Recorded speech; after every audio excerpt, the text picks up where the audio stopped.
Hey, I wanted to do a really quick video and apologize for the quality of the mic. I actually left my mic at home.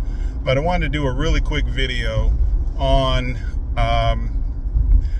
people and the ABOR, deletion of children, things like that. You can't say certain words on YouTube because they'll block your video or keep everybody from seeing it. But this is a election season in my particular country, and in this country we have some candidates, and their number one thing that they're talking about is giving people the ability to get rid of their children in the womb on demand.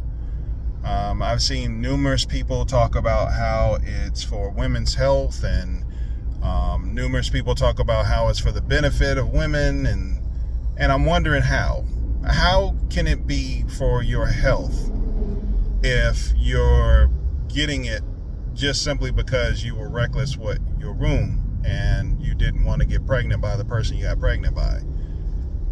Now, most people will go ahead and say that, oh, it's because, some women can't have children, or some people, don't want to, or some people, they are having an emergency situation.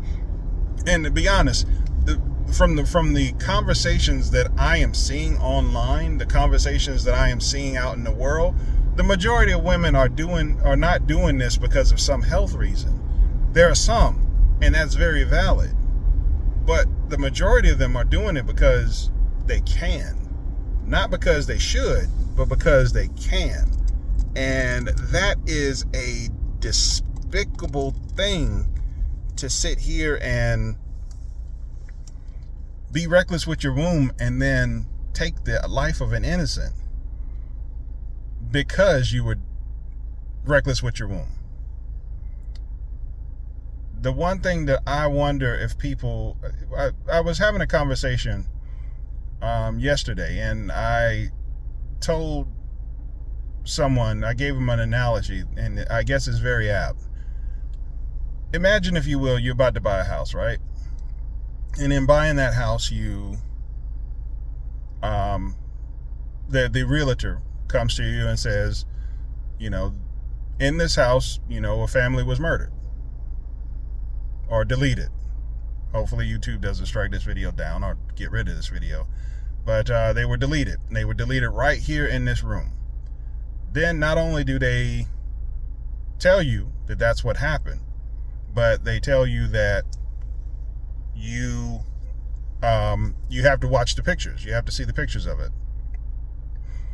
And they show you the video, or they show you the pictures of what happened to that family. And then they start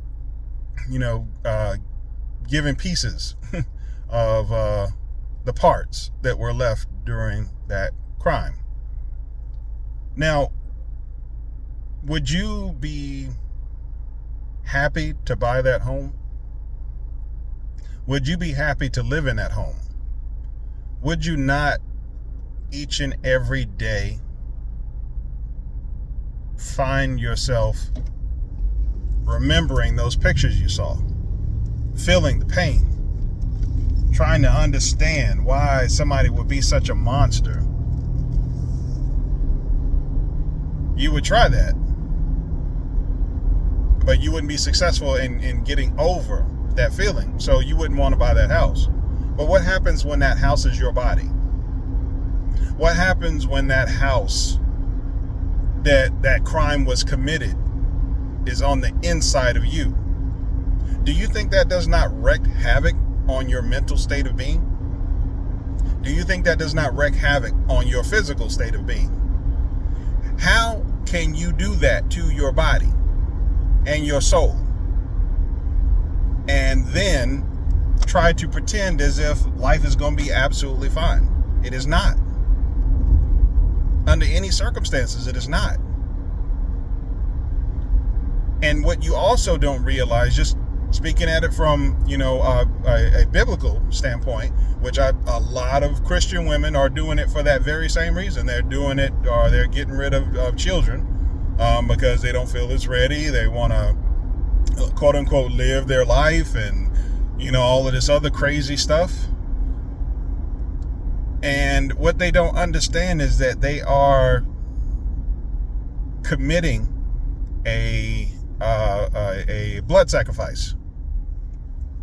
You are sacrificing an innocent child towards your goal of being where you wish to be, but you're really not doing it for anything. Like blood sacrifices, people do blood or have done blood sacrifices to gain something, but you're making a pact with the devil over nothing to abort that child. Said the word. Delete that child. And that is,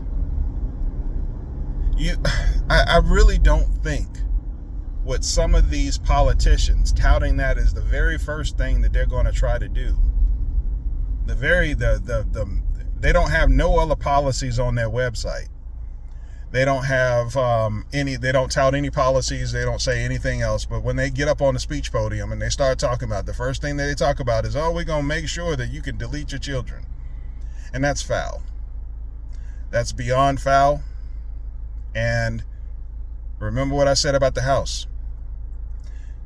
You're not going to be able to move out of that house. You're not going to be able to leave that house. That house is going to follow you 24/7. And you have to remember that thing that happened in the room that the realtor pointed out to you. Remember the pictures and remember the video. Except that house is your body. Do good, be good. Don't let the devil con you into doing his work, because the only person that can remove you from God's favor is you. Take it easy. Love you.